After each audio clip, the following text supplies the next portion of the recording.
Hello साथियों, स्वागत है आप सबका सोच ऑनलाइन क्लासेस में। कैसे हैं आप? उम्मीद करते हैं अच्छे होंगे। आप लोग का पढ़ाई-लिखाई खूब बढ़िया चल रहा होगा। अगर आप भी क्लास 10th में हैं और मैट्रिक फाइनल परीक्षा एग्जाम 2026 में देने वाले हैं, तो यह क्लास आपके लिए महत्वपूर्ण होने वाला है। तो आज हम लोग पढ़ने वाले हैं गणित का टॉप मोस्ट बीबीए ऑब्जेक्टिव प्रश्न। ठीक है, यह प्रश्न 2026 में आपको देखने को मिलेगा। देखिए, पहला प्रश्न है आपका यहाँ पे कि यदि √10 tan 2 थीटा माइनस 3 बराबर 0 हो तो थीटा का मान होगा, तो इसका थीटा का मान पूछा गया है, ठीक है? देखिए इस तरह का टाइप का सवाल बनाने के लिए सबसे पहले आपको जो प्रश्न दिया हुआ है उसको लिख लेना है। तो प्रश्न यहाँ पे दिया हुआ है आपका यहाँ पे कि √3 tan 2 थीटा और माइनस का 3 बराबर 0 दिया हुआ है, ठीक है? इसको किस तरीके का लिखेंगे? √3 का तो √3 लिखेंगे और उसके बाद क्या दिया हुआ है tan 2 थीटा दिया हुआ है। ये माइनस का √3 है, बराबर को साइड लेके जाते होगा प्लस का 3 हो जाएगा, ठीक है? अब देखिए √3 गुना में बराबर को साइड लेके जाते आपका भाग में हो जाएगा। तो tan 2 थीटा बराबर क्या होगा आपका यहाँ पे 3/√3 हो जाएगा, ठीक है? अब देखिए यहाँ पे कि tan 2 थीटा बराबर तो tan 2 थीटा बराबर क्या होगा? यहाँ देखिए हम 3 को क्या लिख सकते हैं? 3 को लिख सकते हैं हम √3 गुना √3, ठीक है? और देखिए 2 को भी क्या लिख सकते हैं हम लोग? √2 गुना √2 लिखेंगे, इसी तरीक़ा से लिख सकते हैं, ठीक है? तो 3 को हम क्या लिख सकते हैं? तो √3 गुना √3, ठीक है? बटा क्या होगा यहाँ पे? √3 होगा। देखिए √3 से √3 कैंसल हो गया। जब √3 से √3 कैंसल हो गया तो यहाँ क्या बचेगा? tan 2 थीटा बराबर कितना बचा? √3 बचा, ठीक है? आप लोग एक चीज़ बताइए कि tan कितना डिग्री का मान √3 होता है? आप कहिएगा tan 60 डिग्री का मान कितना होता है? √3 होता है, ठीक है? tan 60 डिग्री का मान कितना होता है? √3 होता है। तो यहाँ पे लिखते हैं हम tan 2 थीटा, ठीक है? और √3 की जगह पे क्या लिखेंगे हम लोग? tan 60 डिग्री लिखेंगे। तो बराबर क्या होगा आपका यहाँ पे? tan 60 डिग्री क्योंकि हमको थीटा का मान ज्ञात करना है। तो 10 से 10 कैंसल हो गया, तो यहाँ क्या बचा 2 थीटा बराबर कितना होगा आपका यहाँ पे 60 डिग्री। 2 गुना में ऐसे रहेगा क्या होगा भाग में हो जाएगा, तो 60 डिग्री बटे कितना होगा आपका यहाँ पे 2 हो जाएगा। थीटा बराबर कितना होगा? इसको काटिएगा तो कितना बार में कटेगा 30 बार में। तो थीटा का मान कितना निकल गया आपका यहाँ पे 30 डिग्री, ठीक है? तो एक का सही आंसर ऑप्शन नंबर बी हो जाएगा। देखते हैं 2 नंबर प्रश्न, देखिए आपको भी देना है आंसर साथ में।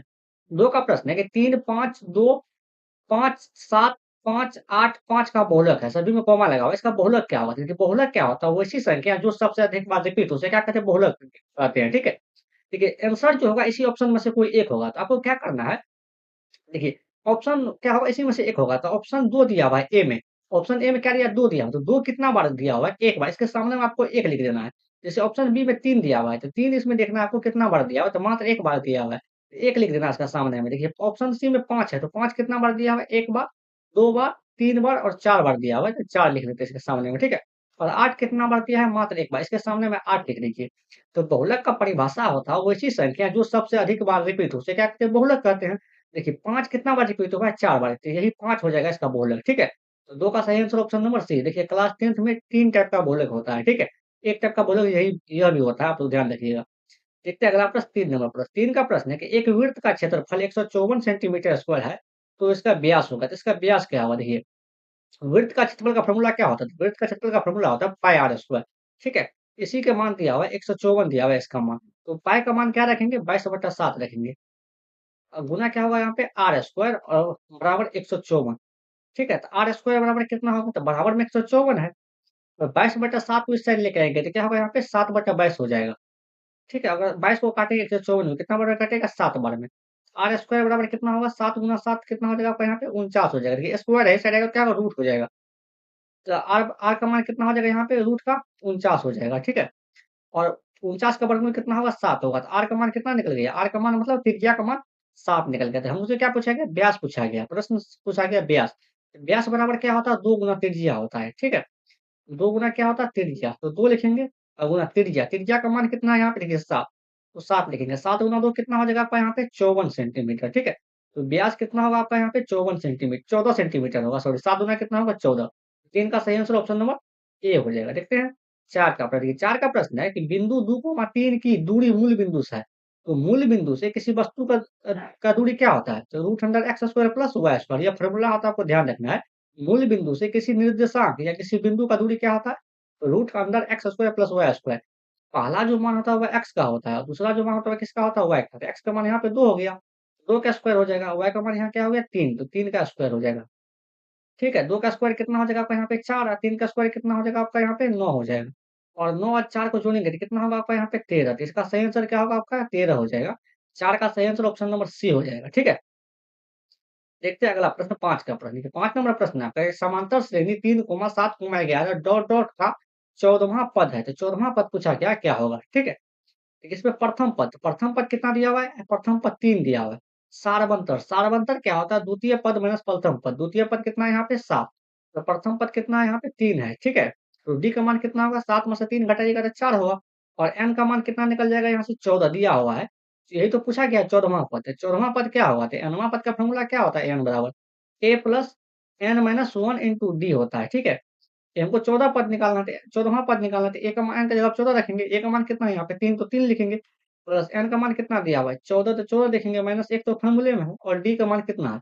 डी का मान यहाँ देखिए 4 है, ठीक है, सार बनकर। यहाँ देखिए 3 का तो 3 लिखेंगे, प्लस देखिए 14 में से अगर 1 घटाइएगा तो कितना होगा? 13 हो जाएगा, गुना का 4।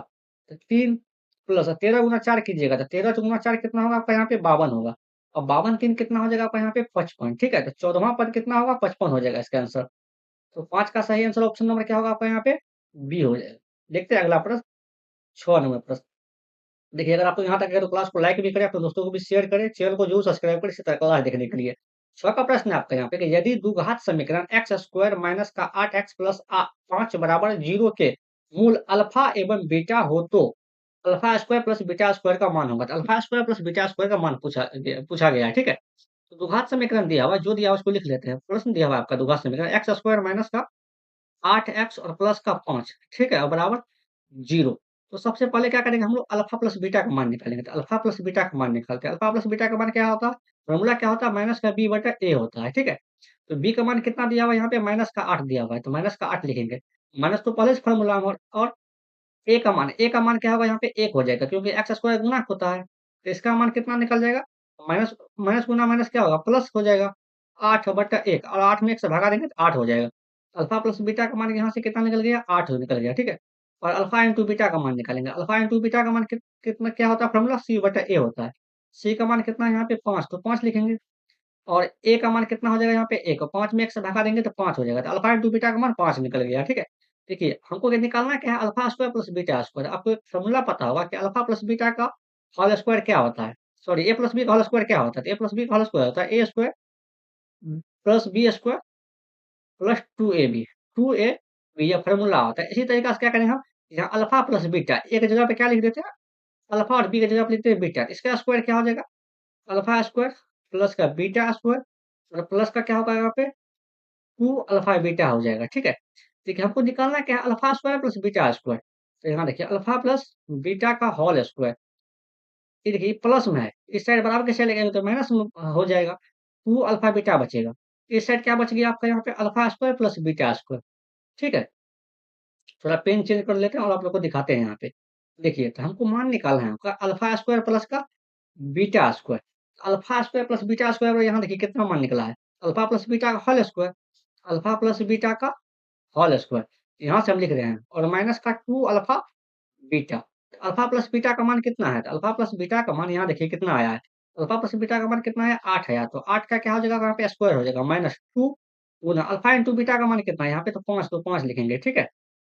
8 का स्क्वायर कितना हो जाएगा आपका यहाँ पे? 64 हो जाएगा और माइनस 2 गुना 5 कितना होगा आपका यहाँ पे? 10 होगा और 64 में से 10 घटाएँगे तो कितना होगा आपका यहाँ पे? 54 होगा। तो इस प्रश्न का आंसर क्या होगा यहाँ पे? 54 हो जाएगा। 100 का सही आंसर ऑप्शन नंबर बी हो जाएगा। देखते हैं अगला प्रश्न हम लोग 7 का प्रश्न। देखिए 7 का प्रश्न है कि निम्नलिखित में से कौन अपरिमेय संख्या है? देखिए अपरिमेय संख्या पूछा गया तो जब भी आपको ऑप्शन रूट में दिखेगा, किसमें दिखेगा? रूट में। तो जिसका वर्गमूल निकलेगा वह होगा परिमेय संख्या और जिसका वर्गमूल नहीं निकलेगा वह क्या होगा? अपरिमेय संख्या। जैसे यहाँ पे दिया हुआ है रूट 49 का वर्गमूल कितना होगा? 9 हो जाएगा। यह क्या होगा आपका यहाँ पे? परिमेय संख्या होगा। रूट 36 का वर्गमूल कितना होगा? 6, यह भी परिमेय संख्या होगा। लेकिन रूट 27 का वर्गमूल नहीं निकलेगा, यही अपरिमेय होगा, ठीक है। और रूट 16 का भी वर्गमूल 4 निकल जाएगा। तो जिसका वर्गमूल निकलेगा पूरा-पूरा वो होगा परिमेय संख्या और जिसका वर्गमूल नहीं निकलेगा वो होगा अपरिमेय संख्या।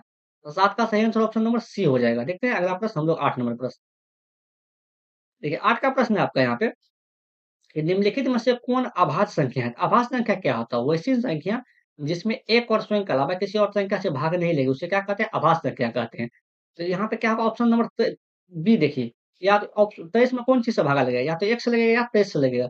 किसी और संख्या से भाग नहीं लगेगा। तो यही इसका आंसर हो जाएगा ऑप्शन नंबर बी, ठीक है। लेकिन 15 को भी हम बता देते हैं। 15 में देखिए 1 से लगेगा भागा, 3 से लगेगा, 5 से लगेगा और 15 से भी लगेगा। ये अभाज्य नहीं, ये अभाज्य संख्या हो जाएगा। 12 भी है, 12 में कौन-कौन सी भागा लगेगा? या तो 1 से लगेगा, या 2 से लगेगा, या 3 से लगेगा, या 4 से लगेगा, 6 से लगेगा, या 12 से लगेगा। तो यह भी क्या है? भाज्य संख्या है, तो यह भी आंसर नहीं होगा। 75 में देखिए, या तो 1 से लगेगा, 5 से लगेगा, 15 से लगेगा, और 25 से भी लगेगा, और 75 से भी लगेगा। यह भी क्या है? भाज्य संख्या, यह भी आंसर नहीं होगा, क्योंकि आभाज्य संख्या पूछा गया था। आभाज्य संख्या का क्या होता है परिभाषा? वैसी संख्या जिसमें एक और स्वयं के अलावा किसी और संख्या से भाग नहीं लगे, उसे क्या कहते हैं? आभाज्य संख्या। और आभाज्य संख्या के केवल 2 गुणनखंड होता है, आपको भी ध्यान रखना है, एक और स्वयं होता है। इसका सही आंसर ऑप्शन नंबर बी हो जाएगा। देखते हैं 9 का प्रश्न। देखिए 9 नंबर प्रश्न है आपका यहाँ पे, कि 2 समरूप त्रिभुज के क्षेत्रफल का अनुपात दिया हुआ है। कितना दिया हुआ है? आपका यहाँ पे 64 अनुपात दिया हुआ है, 1 से 21 है, तो इनके संगत भुजाओं का अनुपात होगा। जब भी आपसे 2 समरूप त्रिभुज का क्षेत्रफल दिया रहा है, उसके क्षेत्रफल का अनुपात दिया रहा है। किसका अनुपात दिया रहा है? क्षेत्रफल का अनुपात। क्षेत्रफल का अनुपात कितना दिया हुआ है? 64 अनुपात 121 दिया हुआ है। तो इसके संगत भुजा का अनुपात क्या हो जाएगा? ठीक है? संगत भुजा बोले, संगत ऊँचाई बोले, एक ही बात होता है, आप लोग ध्यान रखिएगा। जब भी क्षेत्रफल दिया है आपसे और संगत भुजा या संगत ऊँचाई पूछेगा, तो इसको क्या करना है? आपको वर्गमूल निकाल लेना है। 64 का वर्गमूल कितना होता है? 8 होता है, और 121 का वर्गमूल कितना होता है? 11 होता है, आपको याद रखना है। 8 अनुपात क्या हो जाएगा आपको यहाँ पे? 11 हो जाएगा। 8 अनुपात 11, सॉरी, ऑप्शन नंबर ए हो जाएगा। इसका ऑप्शन नंबर क्या होगा आपका यहाँ पे? ए हो जाएगा। 9 का सही आंसर ऑप्शन नंबर ए। देखते हैं 10 का प्रश्न। देखिए 10 का प्रश्न है आपका यहाँ पे, यदि tan थीटा बराबर 15/8 हो तो sin थीटा का मान होगा। तो चलिए इसके सवाल को हम लोग सॉल्व करते हैं। यहाँ दिया हुआ है tan थीटा बराबर 15/8, ठीक है? इसको sin थीटा का मान ज्ञात करते हैं हम लोग। तो tan थीटा बराबर क्या होता है? लंब बटा आधार होता है, मतलब P/B होता है। तो हम लोग को h का मान निकालना है। h बराबर क्या होता है फॉर्मूला? h बराबर क्या होता है? आप लोग भी बताएँ। h बराबर होता है P² प्लस का B² रूट में होता है। ठीक है? अब देखिए, P का मान कितना है? P मतलब लंब, लंब का मान कितना है? 15, तो 15 का स्क्वायर हो जाएगा। और B का मान कितना है? 8, तो 8 का स्क्वायर हो जाएगा। ठीक है? 15 का स्क्वायर कितना होगा आपका यहाँ पे? 225, और 8 का स्क्वायर कितना होगा आपका यहाँ पे? 64 हो जाएगा। तो 225 और 65 को जोड़िएगा तो कितना होगा आपका? 289 हो जाएगा, ठीक है? और 289 का वर्गमूल कितना होगा? 17। तो h का मान कितना निकल जाएगा यहाँ से? 17 निकल जाएगा। ठीक है? हमको किसका निकालना है? sin थीटा का मान। तो sin थीटा बराबर क्या होता है? लंब बटा कर्ण होता है। लंब बटा P बटा h होता है, ठीक है? तो लंब का मान देखिए, लंब कितना है यहाँ पे? लंब 15 है, ठीक है? तो 15 हो, और कर्ण कितना है? h का मान 17 है, तो 17 हो जाएगा। तो इसका सही आंसर क्या होगा? 15/17, ठीक है? तो 10 का सही आंसर ऑप्शन नंबर क्या होगा आपका यहाँ पे? सी हो जाएगा। ये आज का आखिरी प्रश्न था। अगर आप यहाँ तक आ गए तो क्लास को लाइक भी करें, अपने दोस्तों को भी शेयर भी करें, चैनल को जरूर सब्सक्राइब कर लीजिए। आज के लिए इतना ही, मिलते हैं अगले क्लास में। Thank you.